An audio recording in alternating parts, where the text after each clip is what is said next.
will serve General Meade and the Army of the Potomac very well.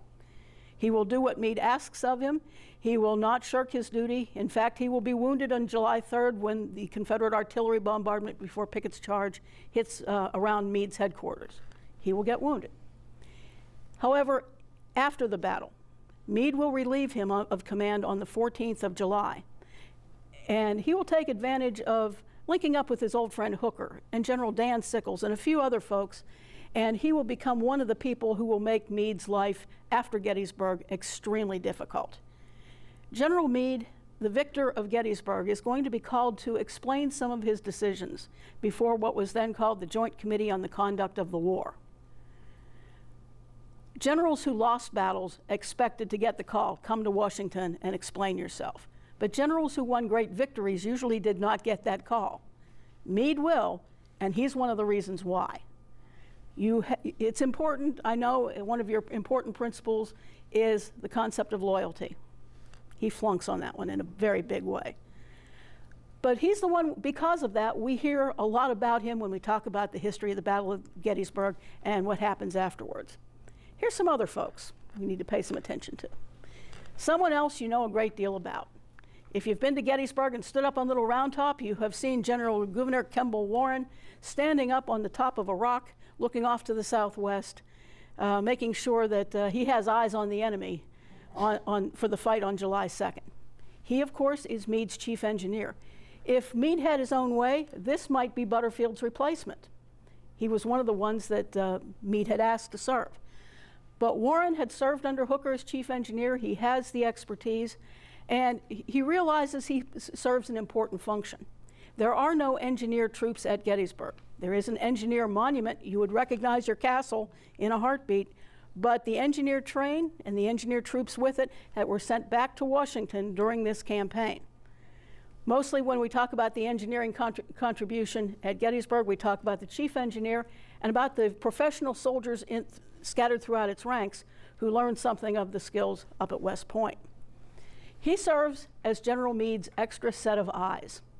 There are a number of times during the Battle of Gettysburg where the extra pair of eyes will pay off.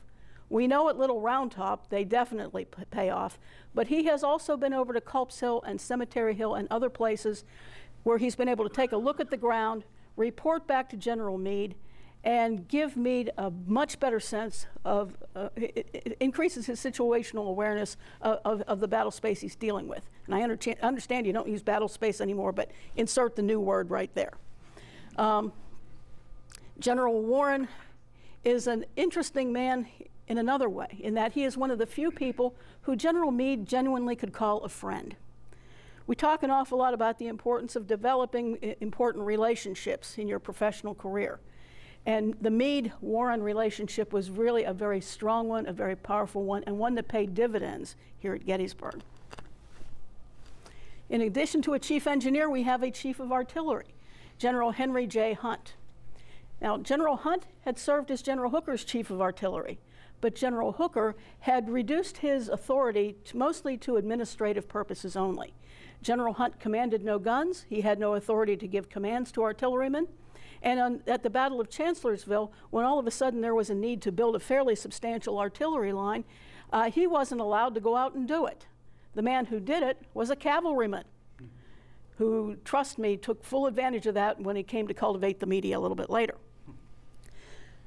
On the way to Gettysburg, General Meade will turn to General Hunt and just simply say, go up there, look for the good ground, and fight your guns. There is no written order that follows, but General Hunt will take him at his word and use that as implied authority, at least.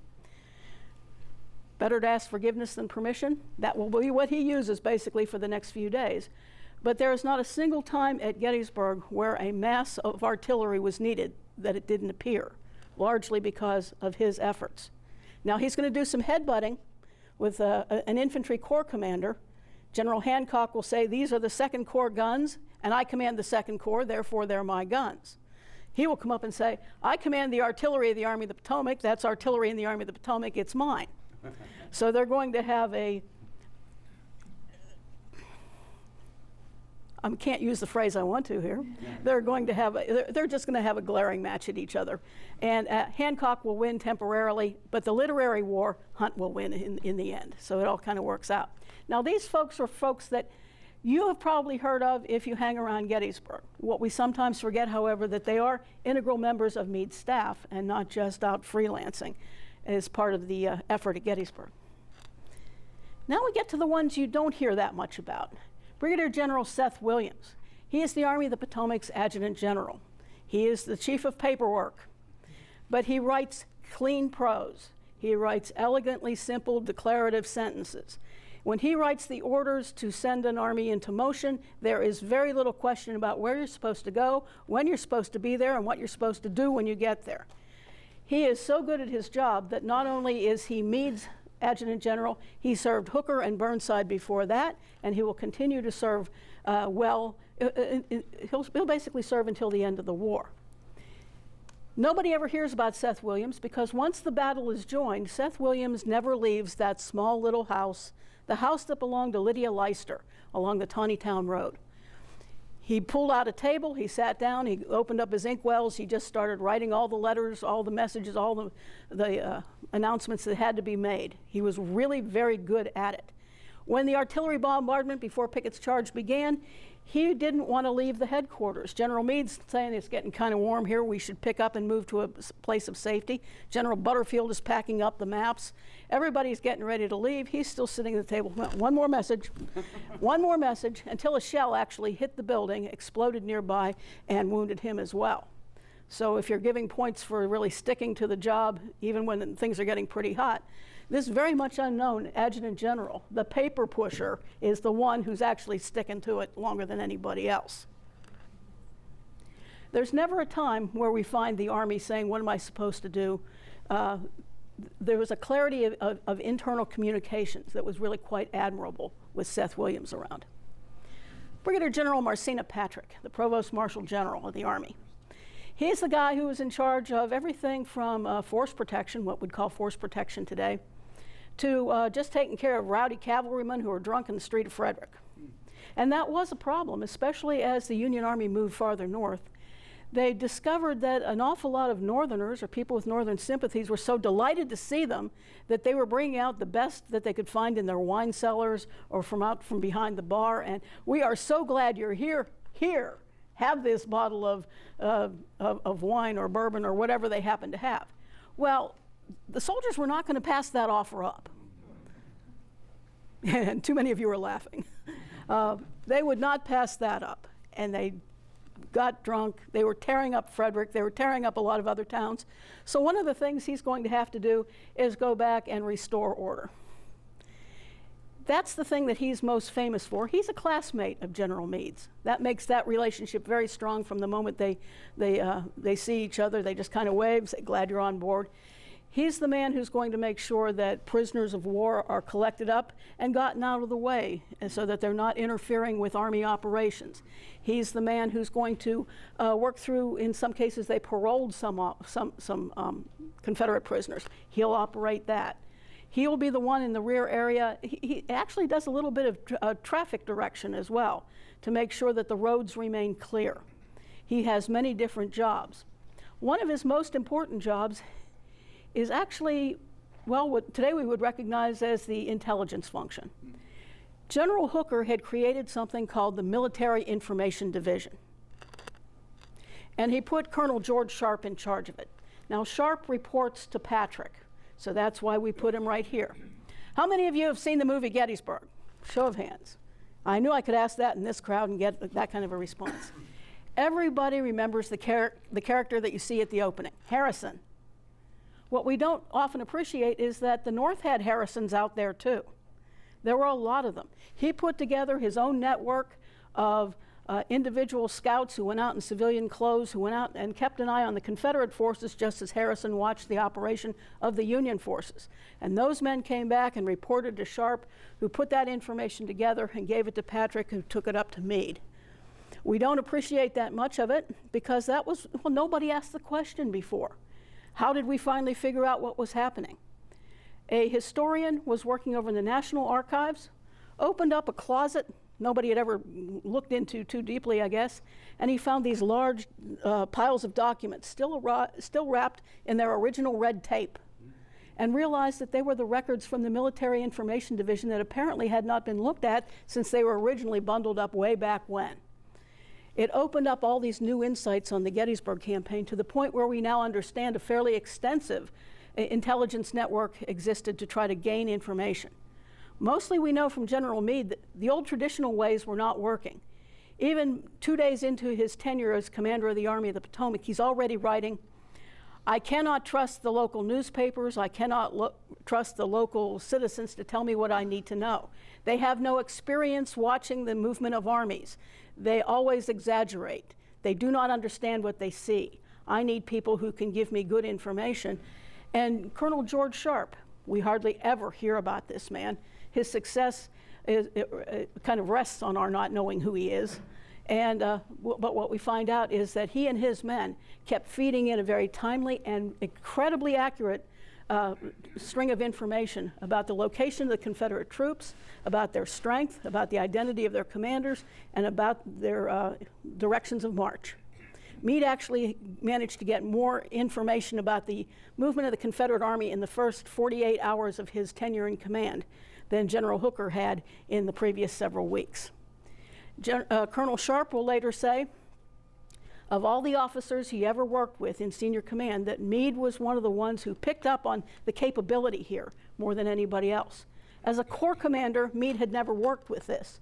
This was an Army-level asset. He becomes commander, and within 48 hours, he's figured out, this is something I can really use. And he figures out how to use it. Kind of neat. My personal hero, Brigadier General Rufus Ingles.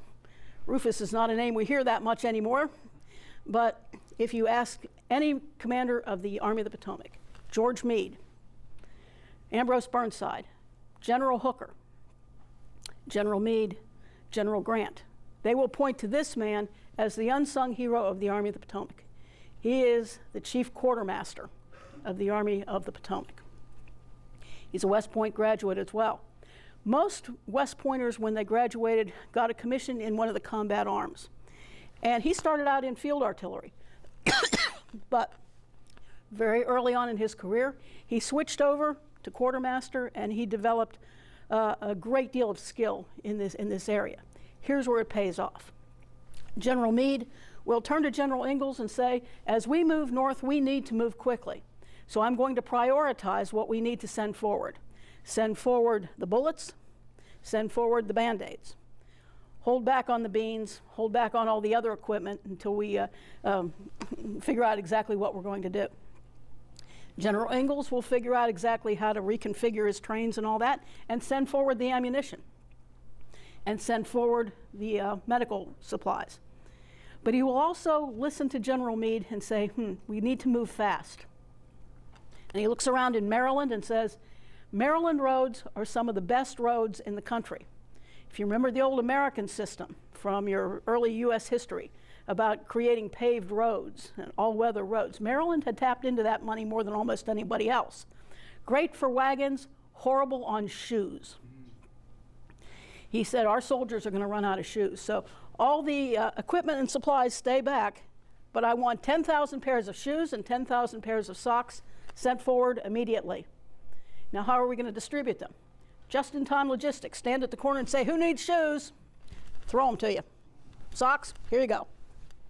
We don't have Union soldiers complaining about lacking shoes and socks on the way to Gettysburg, because he thought through the problem a little bit farther. He knew what armies needed to move, and he worked within what his commander's intent was for him, and he got things done. During this battle, he is going to be very active, moving wagons around so they would be where they needed to be.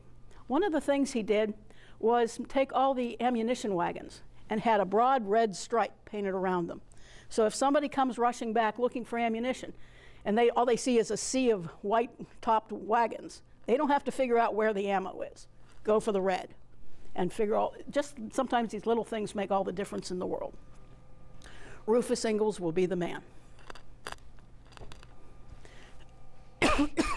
One of the things that General Meade will have to deal with is an unusual problem in that he is not the senior man in his own army. He was junior to these three men. Now, General Reynolds somebody had talked to him just to see if he was interested in Army Command, and General Reynolds had basically said, thanks, but no thanks, I don't want it. But I will gladly serve under anyone lawfully appointed over me, even if he's my junior in rank. So there were no questions about him. General Slocum and General Sedgwick were not given that option. They were basically given a piece of paper saying, I will serve under General Meade, and you have your choice, sign it or go home. They signed. Still, this is a thorny problem in an army where the officer corps is very sensitive to seniority. What are we going to do in this case? General Meade will figure out a way to salute the seniority of these individuals. He and Reynolds are personally good friends. He will put Reynolds out in front with what he will call the left wing of his army, the army that's that's forward advanced anyhow. Based on the intel coming in, it sounds like something is happening around Gettysburg or perhaps slightly to the west.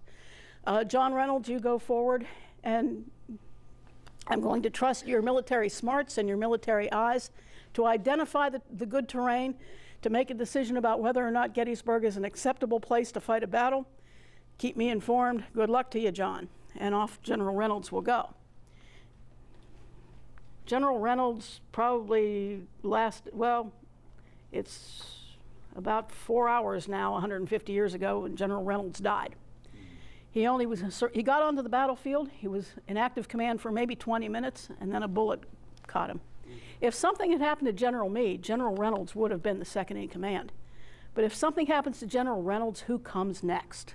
And that's not something that we talk about a lot when we talk about Gettysburg. Today we talk about succession plans and things like that. It's an automatic. Not something they thought about here. We sat down and we figured out, well, let's take a look at this. Both General Slocum and General Sedgwick were commissioned major generals on the exact same day. Oops. So you have to go one step back. When were they commissioned brigadiers? And in that case, General Slocum is the senior officer by 2 weeks.